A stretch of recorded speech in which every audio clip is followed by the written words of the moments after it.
Hi guys, it's Carrie with Rockin G Farm. Well, today I got a package in the mail. I'm really excited to deal with today because it's actually in the 50s today. So I say it's kind of sweltering here in Central Arkansas being in the 50s today, considering we've been in the 20s in the past couple of weeks.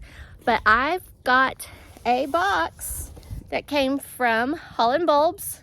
So I think I've got, I don't remember. I know I bought 50 daffodils and I bought some tulips, but I can't remember how much. But today, since it's 50 outside, I'm going to just take y'all along with me so I can get these bulbs in the ground. I'm going to put them in my front flower bed right next to the house because I'm trying to work on that flower bed this year. I'm trying to make it beautiful. But I'm trying to do that today because tomorrow night we're supposed to get ice and 3 inches to 6 inches of snow. And they're starting to sprout on me and I've got to get them in the ground. I mean, I got to get them in the ground.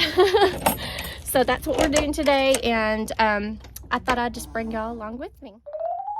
Okay, guys, here's what I've got. I have got 2 jumbo value packs of daffodils. They are called Yellow Cheerfulness daffodils. So they'll start blooming early spring until kind of the mid-spring. So I've got 50 of those plants, and then I've got 14 of the Calypso tulips to plant. And I bought these because there were $2.99 for this bag of 14 bulbs. So I was like, yeah, let's try them. And then I got a different variety and 14 bulbs in that one also. And it is some sort of French name, which I'm not even going to try. But these are, let's see, these bloom mid-spring. So these bloom early spring. So I'm going to have one set of tulips that are going to be pink and yellow, blooming early spring, and then starting after that's going to be the other ones that are going to bloom just pink, and along mixed in with that are going to be my yellow daffodils. So I'm just excited. As you can see behind me, this is where the tulips and the daffodils are going to go. It's going to be kind of a trial and error thing because this used to be cow pasture, and then after that it was made into the driveway for the house. So I am trying to work against an old cow pasture and a compact driveway that this area used to be. So we are going to put these in here, and if you can see, there's like gravel from the driveway. There's still some grass that was in there that just grew up last summer. So I'm going to try to get most of the gravel from the area where I'm actually planting back out here in the driveway because we put these railroad ties up. Can you see them? Railroad ties up last year for a couple of reasons, because I wanted a flower bed. And my husband really wanted a delineation between a flower bed and a driveway. So we went and got these railroad ties, but also the railroad ties help people not run into my house. Because as you can see, that's my house. And here's a driveway. And if somebody accidentally hit the gas, they'd be going to my house. So they'll get a nice little bump when they hit the railroad ties. So it's a 2 for 1. Border for the driveway and a flower bed. Yay! So anyway, that's just funny. But also you can see this plastic back here. The wraparound porch goes all the way down and touches the ground. And I knew I wanted to plant plants in here, and my husband was like, ooh, water right up against that wood, not gonna be good. So we're just putting a little bit of a plastic barrier around that, and then we'll be putting the soil on there. These areas down here, it doesn't really hold moisture, and unless it like rains a whole bunch, and then it might take a little bit of time for it to drain. But this is good right here, and we've watched the plastic to make sure that the water didn't go behind the plastic and everything. So that's up here, and this is where it's going to be. I've also been making some plans about some other plants that I'm going to be planting in this area in the summertime, and so I'm planting these around where I know I have other plants chosen for different spots. So these are going to be kind of up because I'm going to have 2 other big bushing plants and a trailing clematis over here, and then some gladiolas, and then these are going to be in kind of in front of the gladiolas.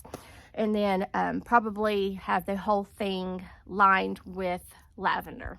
So that's where we're going to go. So I'm just going to put y'all on watch and see, and let y'all watch me dig in the ground and put my bulbs in the ground. But let me kind of show you a little bit about your bulbs, any bulbs.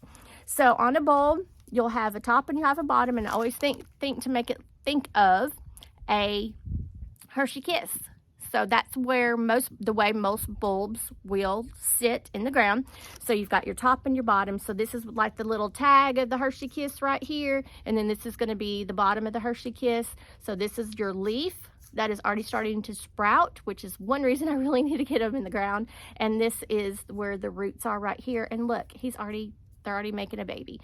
These bulbs said that they were naturalizing for all of them, for the tulips and the daffodils, which that's what the company said.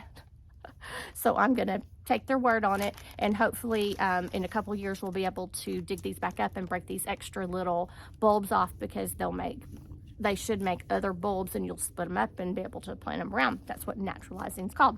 So anyway, I'm not going to amend the soil very much, because this is just going to kind of be a let's wait and see how it happens.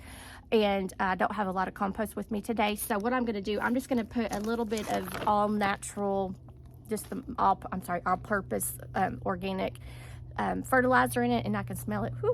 Whoo-wee. Just put those in the holes where I'm going to dig. I am going to put some garden gypsum, which is some calcium, because we have some clay soil, and it's kind of hard. It doesn't drain very well, but of course that depends on where you dig on the property, because some of it's sandy loam and some of it is clay. So depending on where you want to dig, depends on what you're going to dig. So I don't really know how much clay this is going to be, but I know it's got some clay in it, so that's why I'm going to put the garden gypsum in it. And then we're going to get them in the ground today, because today is about 50 something degrees, and we've been having 20-degree days, and tomorrow's going to be sleet, ice, and snow. Yay! So I'm trying to get these in the ground since they are sprouting, and the weather is good today, and it's going to be like poop tomorrow. So I'm going to put you on and let you watch me dig.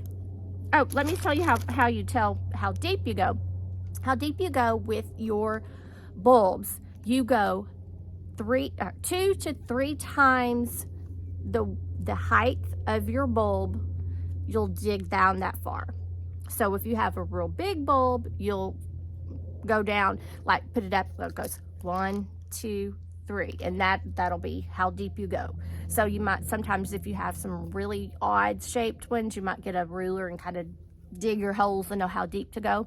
But it's always 2 to 3 times the height of your bulb is how deep they'll go in. And then these are I know on these we're going to go about 4 inches apart, just so they have enough room to start naturalizing, and they have plenty of room to bloom beautiful. So here we go. We're going to make our flower bed beautiful today.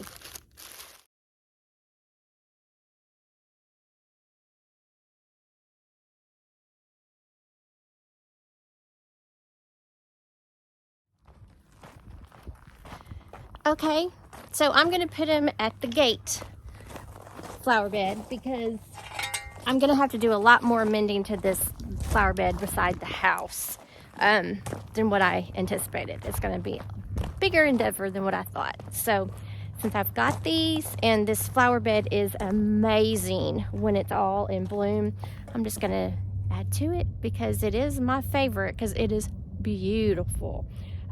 So let me put you down, and I'll start putting some tulips in. Back here, I think we might run down to the main gate and put some daffodils in too, down there. But let me hurry up, because it is starting to rain.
Okay, so I did go and grab some of my worm compost, and I'm going to add it to the hole before I completely fill it up on top of my bulbs. So hopefully this will give just a little bit of extra goodness to that area, so that will give some extra nutrients to my bulbs, and the worms will just go down. And I didn't get very many because they were in between beds, and so I got it out of the bottom bed where most of the worm compost is.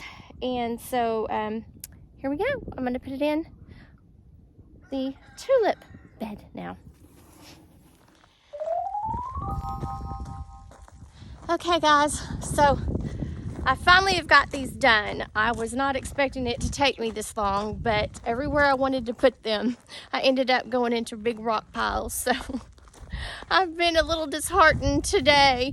So I had to come back and put it in my all in my front flower bed. Evidently, this is the only place on the property that is not birthing rocks under the ground, because every place else had it was like the deeper I would dig, the more rocks I would dig up. So whatever. But anyway, I got them all in the ground, and I am fixing to go take a shower because I am so mad. I am mad. But anyway, that's another story. I'm going to have to do something about this property and birthing rocks. So anyway, right here I've got probably I think it was about 10 daffodils, and then right under my butterfly bush right here, this little bitty one that you can see right there, right here in the front of it, I did all of this second bag of tulips, just kind of like in a little bitty horseshoe in front of this little butterfly bush here. It will be purple, but when the flowers bloom, they will be pink and yellow. And so we've got the daffodils there. We have another run of daffodils right here. And then I've done another run of daffodils right here. And then right behind my little statue, I did a little run of daffodils that will kind of encircle the statue right there. And then, of course, I did the tulips right here at the front gate, because right here every year I have a hanging pot, and it takes up this whole area, but it won't early spring, but at least this will start getting it some early spring color, because in the summertime it is beautiful. Purples and yellows and pinks, it's just beautiful. And then way down there at the gate, I have a planter that has our address on it, and so I have 3 5-gallon buckets inside of that, and in each bucket I planted probably 8 daffodils. So they'll be coming up. So right there behind the address, there'll be some daffodils coming up. Out there, nothing but rock. But anyway, guys, thanks for joining me today. I am headed in to take a hot shower, get me something to eat, and watch a movie, because I've got to come up with a plan about how I'm going to fix this area, because I've been working on this area and planning like garden designs, and I'm like, this is all got to change, because I've got to figure out how I'm going to dig and get some of those rocks out. But it was just, I could go on and on about the rocks. Y'all have a wonderful day, and make what you have beautiful, even if it's rocks.